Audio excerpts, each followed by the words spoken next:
Hi everyone, welcome. Thank you so kindly for joining us. I'm Car Johnson, I'm the event coordinator for Green Apple, and it is my total pleasure to welcome tonight Griffin Dunne to celebrate the release of his book, The Friday Afternoon Club, a family memoir. Let's give a hand for Griffin.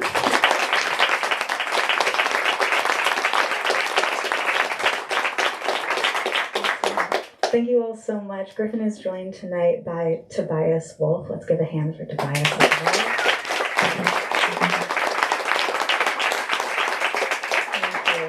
This is a very special event, and we all get to be here for it. And we're very proud to be able to celebrate this book here at Green Apple. And I'm not going to say too much about it because you're all going to read it and they're going to talk about it. So why would I step on their words? But I will say it is compelling and it's funny and it's heart-wrenching and it's relatable, but also wholly unique.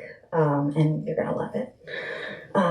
Well, I would be remiss if I didn't say that this event is presented in partnership with Litquake, San Francisco's literary festival.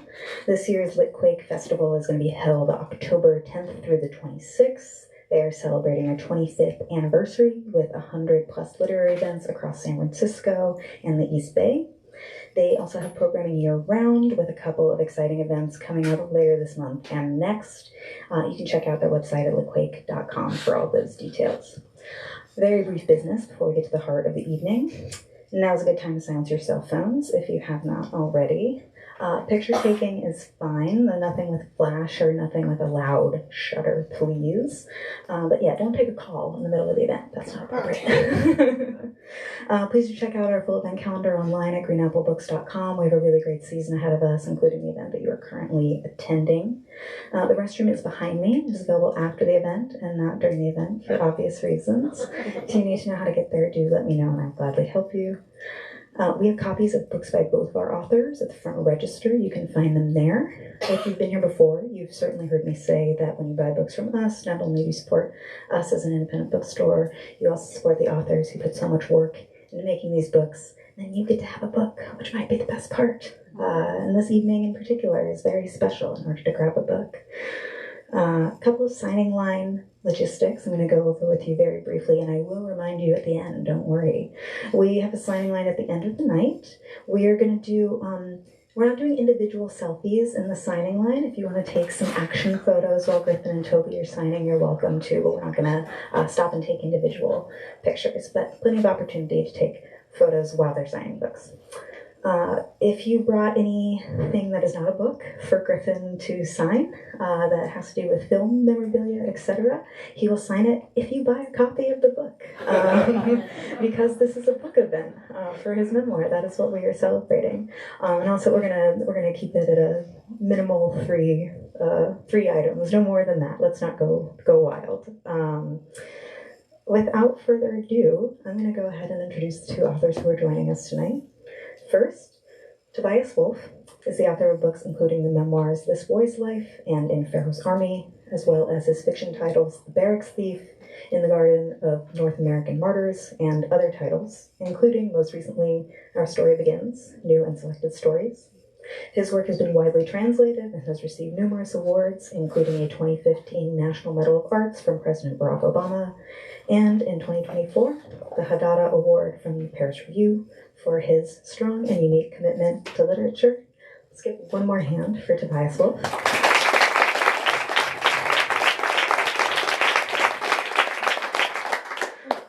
Thank you, Toby. Last and most certainly not least, Griffin Dunne has been an actor, a producer, and director since the late 1970s. Among his work, he produced and acted in After Hours. He directed the film Practical Magic and the documentary The Center Will Not Hold about his aunt Joan Didion. Griffin and his dog Mary live in the East Village of Manhattan. He's joining us all the way from the East Village of Manhattan. And his book, The Friday Afternoon Club, is the reason we are here tonight. Let's give one more hand for Griffin Dunne.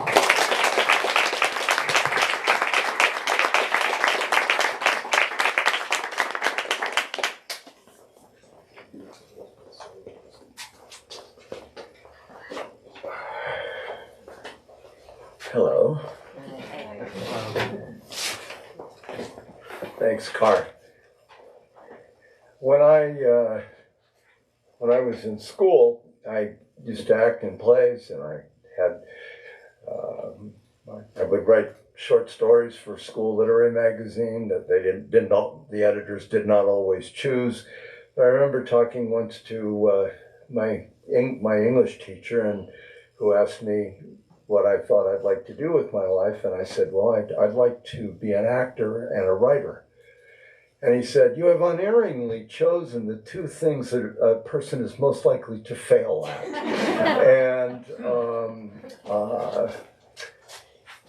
And Griffin, you did the same thing. You chose the two things that people, but you did not, in fact.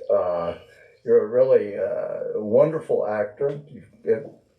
I'm sure you've seen films of Griffin's. Carr mentioned After Hours, which is a hilarious romp with,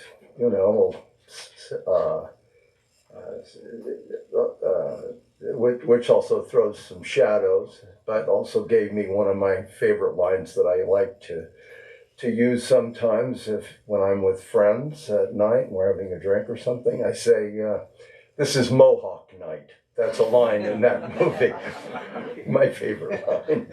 And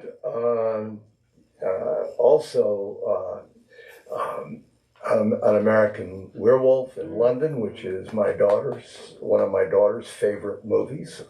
She watched it again and again. I can't always keep pace with her. But anyway, you're a wonderful actor, and you have turned your hand to writing this extraordinary memoir. I will admit that it's a classical definition of comedy is a complicated story that ends in a wedding. This is a complicated story that ends with a baby, one better, but it's not a comedy. It's a difficult life that Griffin has lived, and this deals with a most difficult part of it. But at the same time, the shadows are shot through with light and a kind of irrepressible appetite for life, wit, and friendship. I just found it just deeply moving, this book, and beautifully written. I'm going to ask Griffin a question here that has dogged me ever since I committed the crime of writing two of these memoirs. And always, before I started writing mine, I had run across a few lines that other writers had said about the memoir form. W.H. Auden said that writing a memoir is like showing one's sores in the marketplace. William H. Gass, writer whose stories I love, said to write one's memoirs is to be a monster. And it set me aback. And other people have weighed in on the subject, and there is a kind of inescapable self-referentiality to a memoir. You can't get away from it. And therein lies a danger, and in Gass's way of reading it, that you in writing such a book, you inevitably exploit friendship, people you love, and that sort of thing. And anyone who sits down to write one of these things become aware of these questions, and certainly Griffin did. And I start off by just asking you, how did you approach this anxiety which all memoirs have to feel? Well, I never knew till the last moment what the title would be, but I knew before I started that the subtitle would be A Family Memoir. And that took the onus off me. It let me describe the character arcs, if you will, of my family, from the time they were born all the way through and they're growing up. I have the epigraph of my father saying, what can when I was criticizing about something, he said, "What can I say, kiddo? I'm a work in progress." And, everyone in this book and in my family, they were all works in progress. They were all struggling, with something. And, my father, I could write about his flaws, when he was a young father and husband, and in my mother's illness and my brother's struggles as well, and write about my sister, who, from the moment she was born, and I was part of an ensemble, in this cast. So, I mean, you did it beautifully with This Boy's Life. You were, a character in your life, and so you know what I'm talking about. And just, it was never going to be I made this movie and then I did that. It was always going to be, about my family and just draw their characters. And I could go into their flaws or weaknesses or, difficulties, because I always knew what the ending would be. I always knew how they would turn out. And that's kind of why I wanted to write the book. With distance, I really could take in these members of my family and really admire for, how they turned out and how we all came together in, the worst periods of our life. Yeah. Certainly that is something that struck me when I read it, is that though of course your own experience and sensibility are at the center of it and emanate out into this book, your gaze really goes outward, and your interest in other people is what really animates and carries this book. Well, as we know, you also have had a distinguished career as an actor, and indeed some of the things that you described in here that were difficult, that were that were going on in your life, most difficult. At the same time, you were acting and showing up on set, and like sometimes leaving a courtroom to go to a set. And how were you able to balance those things? I looked at it while the murder trial for the man who killed my sister was going on. I had this surreal existence of also being in a very broad comedy called Johnny Dangerously, in which I played like a fighting crime fighter, DA, and we were all terribly silly, and Michael Keaton was starring in it, and the entire cast and crew, they all knew. It was in the paper every day. They knew what I was going through, and they let me play. They didn't bring it up, and I was able to just turn off every horrible day we had in the courtroom, and I'd have a day of just playing. And the only time that the murder trial entered the movie set was I had a scene in a huge crowd scene, and I didn't have many lines, but I was at a table, and they seat extras around the table, and it was a gangster speakeasy in the 30s, and I got very close with these two couples, and the men were retired mobsters from Rhode Island, and they were just picked off the street because they looked just like gangsters. And this was just like a hoot for them. And you drink apple cider for pretending it's champagne. And these guys ordered Dom Perignon, they had it brought, and we were drinking really champagne. And we got very close. And then, one day, Lenny, his name was, said, "I got to talk to you." He had a totally serious tone. And so we broke for lunch, and he said, "I know what you're going through. I want you to know, I look at your mother on the news, and it breaks my fucking hard. And I can end this for you now. And you just got to give me the nod. And now, don't think I didn't think about it.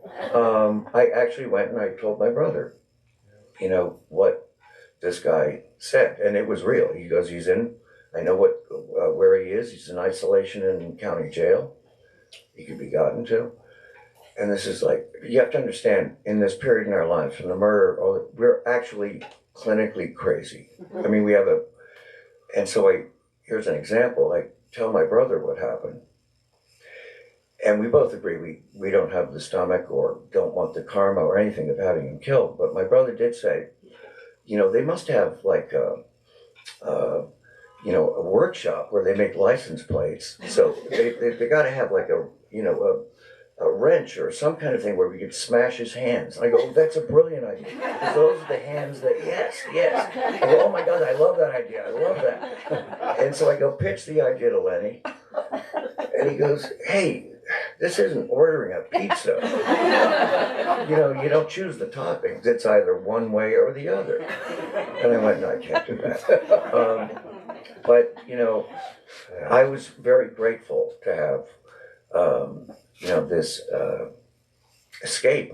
And I was able to, I don't know how, to turn off one side of my mind and just concentrate on the other. And but my parents had no such thing. My brother had no such thing. They would, after a grueling day in this courtroom where we'd listen to Dominique's reputation be besmirched by the defense, it was a very common tactic called blame the victim.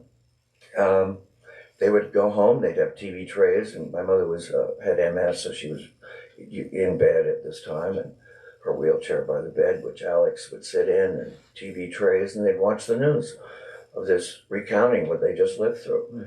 But I had this, a few days a week, go to the 20th Century Lot and pretend life was normal. Well, you were wise, I think, not to take Leo up on his offer as much as...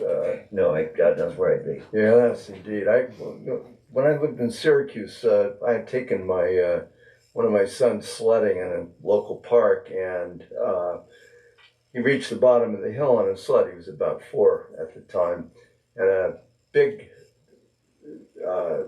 dog ran out of the yard and grabbed him and was shaking him, and I'm running down the hill in the snow. It feels like I'm taking forever to get to him, and I had to hit the dog over the head with a piece of firewood that was lying there, and he went back. And so I called the police about this, and I said, and he was on a chain. That was the weird thing. The chain was about 100 feet long, but he was on a chain.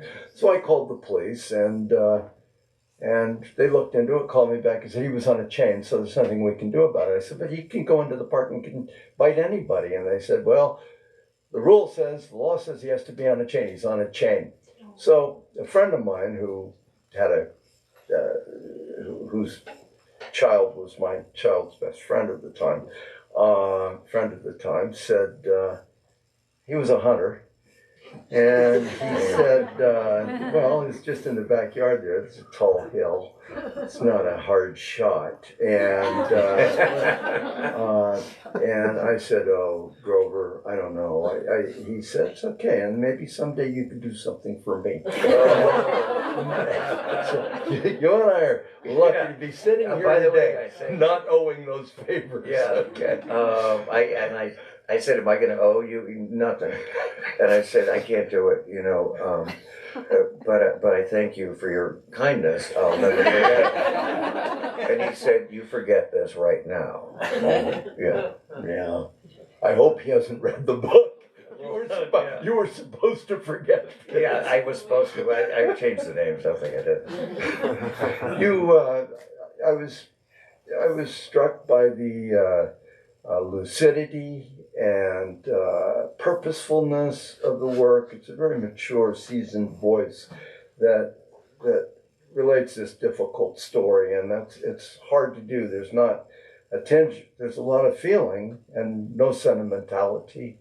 I mean, really, the language is at a wonderful pitch, managed at a wonderfully here in that way. And so, while you were acting all these years, were you also writing then too? I was mostly telling stories, you know, from a long line of storytellers, and both on my mother's side, and you know, our family, you know, my grandparents on both sides, but particularly my mother's, did outrageous things, and my great grandparents, and so I remember my mother telling me from a young age, you know, about my great great aunt. When her husband died with his mistress, they called her, and she was in bed with her lover, and married him the next day and took him to the funeral. And it was on the front page of the papers, "Widow for a day." Those aren't stories a little kid forgets. And so I would always, you know, I would tell this to, you know, great effect to my friends over dinner or whatever. And over, you know, over the last, I don't know, 10 years, I started to, you know, keep like a list of like, someday I'm going to write a book. I know there's a book in there. I don't know when it's going to happen. But I envisioned, it was sort of on my bucket list. So, you know, you know, and the book, by the way, that I sent out as a proposal and spoke to publishers, was really much more anecdotal and funny, sort of Sedaris, me talk, pretty kind of, but when I wrote it chronologically, and I started, you know, I had to start with the Mexican Revolution and Pancho Villa driving my mother's side of the family to the border town of Nogales, Arizona, and my father's on the Irish side from the Great Famine. It took on a very different time, and I had a wonderful editor, John Burnham Schwartz, who's also a wonderful novelist, and when he would bust me if I was, you know, would write a story that sounded anecdotal. He'd say, "Very funny, we all know that, Griffin, but where are you in this?" And I just then went a little deeper in the layer. I was always careful because I didn't feel self-pitying. I wanted to make sure that tone was never there. But in my description of anything, you know, pretty horrifying or horrible and emotional, I wanted to describe it where I was there as the narrator, first person, feeling it without having to say, "Well, that was the saddest thing I ever felt," you know. So that, you know, that was the tone and the drive in my narrative. Yeah. You are describing a way of approaching the writing of the book. What was the actual experience of writing it? These are difficult things you were writing about. Some might imagine that you would be forcing yourself every day at the desk to relive these things and in a sense re-traumatizing yourself. What was the actual experience of writing the book? Well, you know, you would think that it would be, as I wrote it chronologically, in the moment my sister was born, which, you know, we all remember my mother bringing my brother and I and seeing her for the first time, and I'd known that my mother had two stillborns of also little girls, so she finally had a daughter, but from the time she was born, it was so much, you know, fun to relive all these moments and being when, you know, her collection of animals and then becoming an actress. And I always saw the headlights of like, okay, I'm going there. It's coming up. But, you know, by that time I was so much in the company of my family. I can't tell you how much I enjoyed it. It wasn't difficult in like writer's block or, oh, I don't think I can write this. I was in fact compelled to write it. When I was shooting and they turned the cameras around and there was a 20-minute break, I'd rush to my trailer to finish the sentence I started. And you know, I just had such drive. And I think that's probably first person book, luck, passion that. And the hard part was when I finished it. You know, I didn't get to, you know, they were gone. You know, it was an odd sort of morning. You know, so now I'm in the second part, and I'm talking, and you know, it's more emotional. It was hard. It's more emotional now than actually when I was writing, you know. But for much of it, even the, you know, the horror, I remembered so many details, but other things I'd be writing about, you know, when growing up with Carrie Fisher or something, I'd actually laugh and type at the same time. So it was, you know, as a creative experience, it was really fulfilling. Wow, wonderful. My older brother, Jeffrey, is a writer and wrote a wonderful memoir called The Duke of Deception. Yes, he did. Boy, I love that book. And it was before I wrote mine. And when mine came out, I was interviewed by my mother was interviewed by a reporter in her local paper. And she was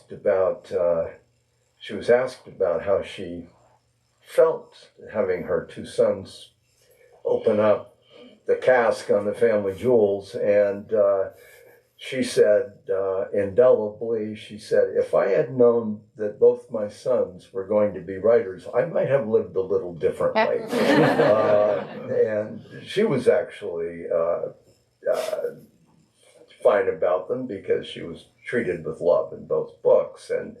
And certainly you hold those people close to you that you write most deeply about in love. But that doesn't necessarily mean that they will respond gratefully to being cast in someone else's memoir.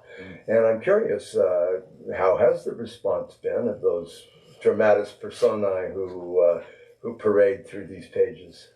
Well, you know, of my immediate family and my aunt and uncle and their daughter Quintana, you know, they're all gone. But I think about I think about their reaction and what it would be. And you know, all three, father, aunt, uncle, they were writers who wrote and held nothing back about themselves as well. You know, when Joan was thinking of leaving John, she wrote about it, and John edited it. You know, when my father, you know, wrote about himself, or there was a documentary about himself, he talked about everything in this book about, you know, his priorities, you know, when he was married to my mother, of, you know, putting such importance on celebrity and who came to the house and his drinking. And I think they did not shy away from shyness and shy away from, you know, honesty about themselves. So I think that, you know, I've often, and particularly my dad would have been so proud. Like, everyone who knows me, who knows my dad, imagines the same thing. He would just be tickled pink. You know, he would be the first to tell you if he was here. He goes, you know, my kid is number 5 on the New York Times bestseller list, which happened today, by the way. And yeah, so my father was the first person I thought of when that happened. But, you know, my brother told me, you know, I said, I'd like to write this book, and I know the subtitle is a family memoir, but I can't write without talking about you. And he had mental struggles some 20 years ago. He's fine now and happily married, longer than most people in my family, or certainly mine. But I had to talk about that period in his life. And, he said, you can write whatever you want about me, just have it come from a place of love. And that was the best direction I could have gotten, because I applied that to everyone. And, when he first read the book, he was one of my first readers. I dedicated it to him.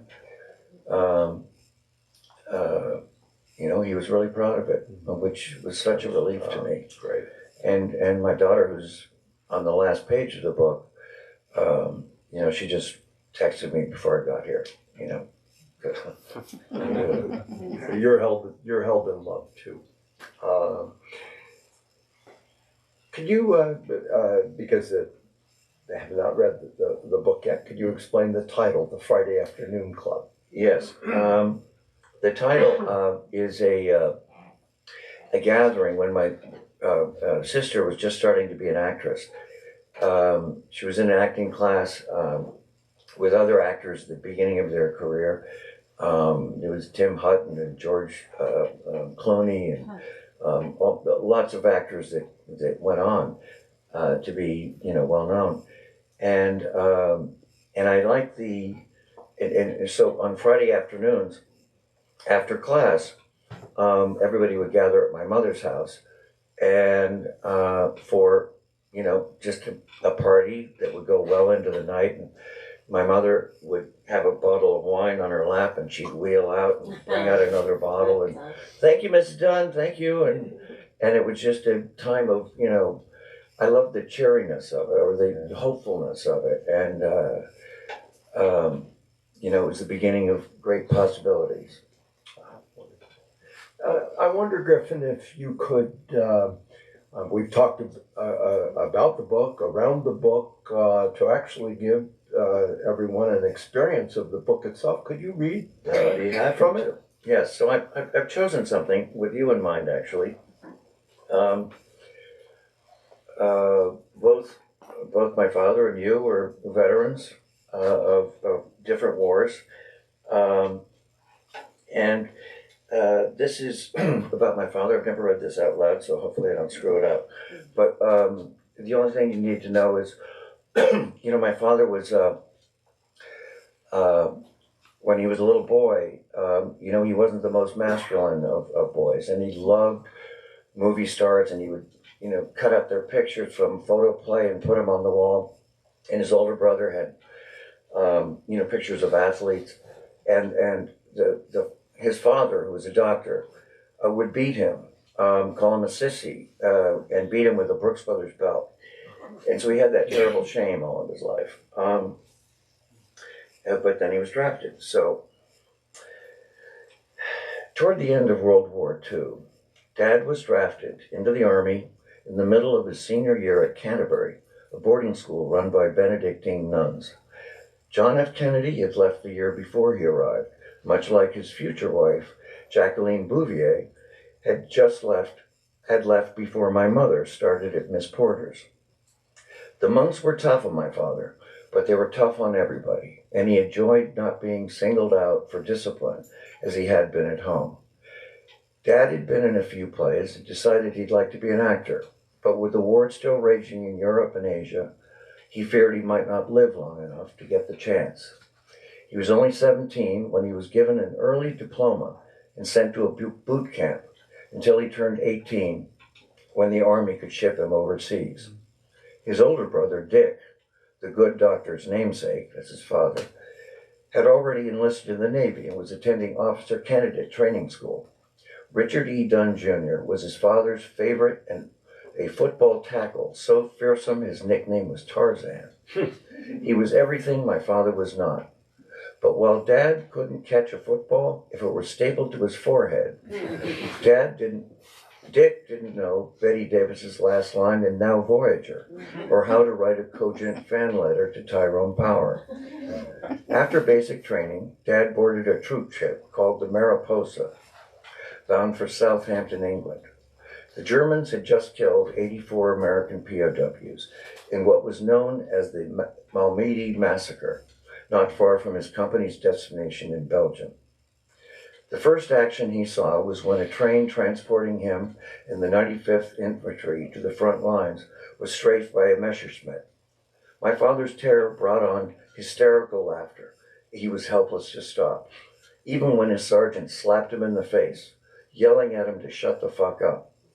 This caused the soldier next to him to also burst into horror-filled hilarity, and while bullets ripped into the train, the two of them hooted convulsively, each taking turns getting slapped and punched by men in their company to snap out of it. The other soldier was named Hank Bresky and would become Dad's only friend in the service. He was also the only other man whose masculinity was called into question, prompting their sergeant to nickname them the Gold Dust Twins. As forward observers, Dad and Hank's job was to go behind enemy lines in the Ardennes forest to report activity. One night, in what would be called the Battle of Mens, the 95th met such intense fire that they were forced to retreat. The order passed down the line, but by the time it reached Dad and Hank, they'd heard two soldiers crying for help deep into the enemy's position. Without a word between them, they headed in the opposite direction from their retreating platoon. The soldiers were seriously wounded and possibly dying. Dad and Hank had no idea who they were or how they'd gotten there, but each put a man on his back and carried him for miles through the dark forest, lit only by shells exploding all around them. At daybreak, they finally came across a unit loading their wounded into an ambulance. When they tried to hoist the men they'd been carrying all night, they were told there was no room. My father lost his shit, calling the medic every name in the book until the guy relented and let the men they brought join the rest of the wounded. The soldier Dad carried had not uttered a word the entire night, but as Dad loaded him into the ambulance, the wounded man reached out and squeezed two of his fingers in gratitude. Dad never knew if the guy made it, but suspected he probably did not. The Gold Dust Twins rejoined their company at a German castle the Army had requisitioned and were awarded Bronze Stars in front of the men who mercilessly mocked them. Those same men had to sleep in pup tents on the grounds, while Hank and Dad were given opulent bedrooms in the castle, which had been reserved for officers. 45 years later, after the war, Dad had become a famous best-selling author who used to gripe, half in jest, "I have to pick up another goddamn award." He was never shy about recounting his latest accomplishment or gleefully repeating a fawning compliment from a cab driver, talk show host, or movie star. He once called me in New York in a fit of excitement. "You are not gonna fucking believe who recognized me in the elevator at the Chateau Marmont. The rock star Bono. Bono knows who I am. Do you believe it?" So I was a little more than surprised to find out my father was a war hero, but shocked it took him till 1998 for him to tell me. We met at one of his favorite overpriced restaurants, where the waiters always fussed over him. The day before, he'd asked to see me with such urgency that I canceled what I had planned. He'd recently been diagnosed with prostate cancer, and I feared he would tell me that it had spread. After drinks arrived, a Diet Coke for him, a martini for me, he took a breath, and I braced for what he was about to say. "Yesterday, I saw a movie called Saving Private Ryan." "Okay," I said. "Did you see it?" I had. The movie had just come out, and I was impatient to discover where this was going. "You know, I fought in the war." As someone who considered himself a bit of a history buff, I suddenly realized I knew more about the evacuation of Dunkirk, than I did about that part of my father's life. I'd examined Robert Capa's photographs and cried during the best years of our lives, but I couldn't recall asking my father a single question about the war. I think when I was very young, I sensed it was a subject best not brought up. And then, as I got older, I simply could not imagine him in uniform. Griffin, that movie was exactly what it was like to be in combat. I sat alone in the theater and relived every terror I ever felt. And then I was sent overseas for 8 months, and for every one of those days, I was so afraid. I remember all the bodies, the blood, and I had managed to forget. I didn't forget it, I just put it somewhere. And that movie brought it all roaring back. His hands were shaking, but he managed to pull something out of his blazer pocket. It was the Bronze Star. Did you know your old man was given a Medal of Honor? Then he told me how he got it. The two wounded soldiers, the bombardments, Hank being called the Gold Dust Twins, the squeezing of his 2 fingers. His voice cracked, and then he found his footing, and cracked again throughout his telling. I thought of getting out of my seat to hug him, but didn't want to interrupt his flow. I don't know where it came from, Griffin, he told me. That impulse to run toward the enemy for those guys. But Hank and we didn't give it a moment's thought. I can't believe that was me. But it was. I did that. That was me. I picked up the medal, and he watched me. The ribbons were crisp, the color still vibrant, and the thick bronze medal weighted with the gravitas it deserved. I pictured my father as a boy, half my age, 2 inches shorter, surviving in conditions I knew only from the novels of Vonnegut and Mailer. How could I have been surprised he would defy an order to retreat to save a wounded comrade? His reporting had brought him death threats and blackmail attempts. He was an Irish Terrier in a Turnbull and Asser shirt, who struck fear into the hearts of those who had it coming. An image crossed my mind, so absurd that I smiled. As Dr. Dunne tries to beat the sissy out of my father, the defiant little boy yells out the last line of Now Voyager. Don't ask for the moon. We have the stars. What are you smiling about, my father said. I was just thinking how nobody fucks with a Gold Dust Twin.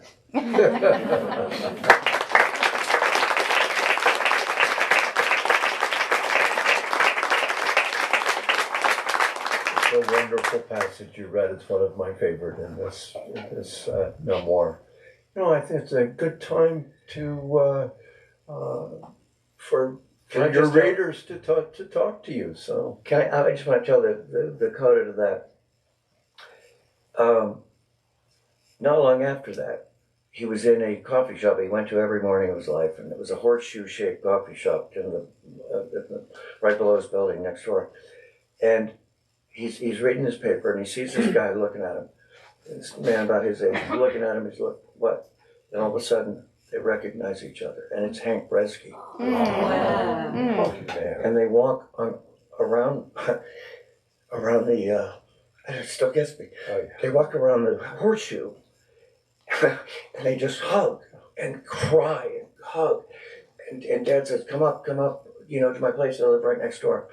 And Dad calls me, and he goes, "You're not gonna fucking believe it." and he puts me on the phone with Hank Bresky, and he goes, "Yeah, your father. He lived in Connecticut. He was an insurance salesman, and not far from New York." And he said, "Yeah, your father owns some sort of table at a place called 21, and we're going to go there next week." So I called Dad, the day after he was to have the dinner with Hank.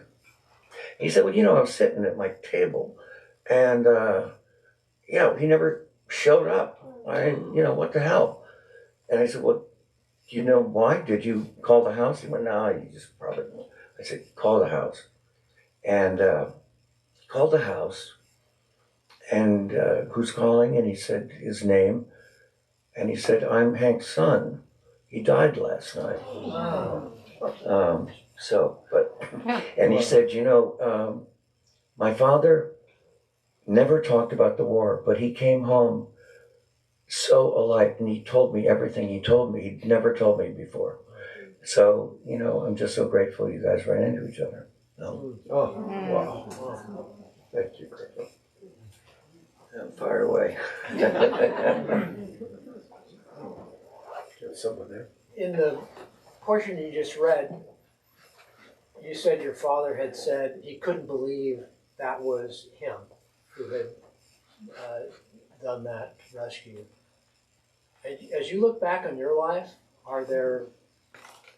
do you think, was that me? Or I can't believe that was me? Or does it seem like a different life?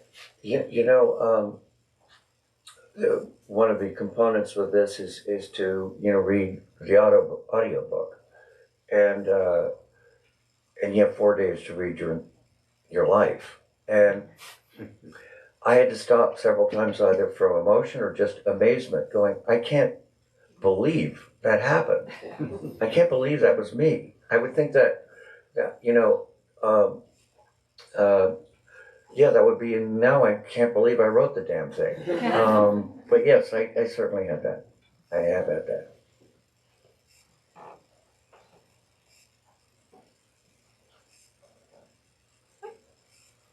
Yes. Hey, Griffin.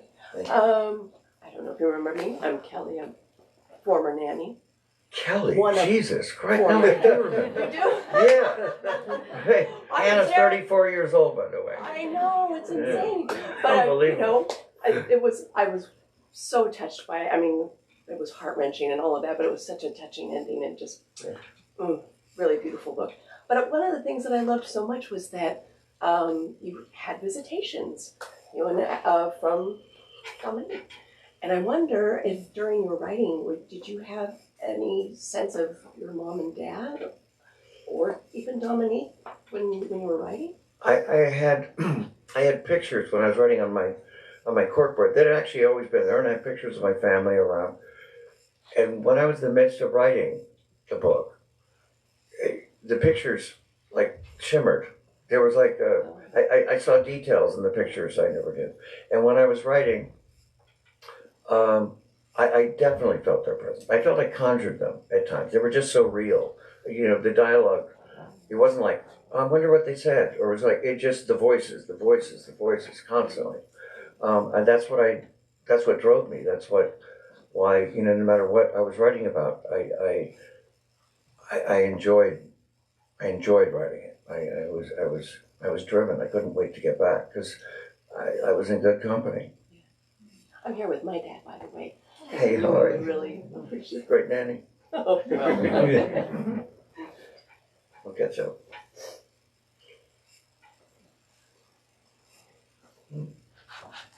I love the stories of Carrie Fisher and your guys' friendship. And I saw a documentary about Carrie Fisher, and you were in that documentary.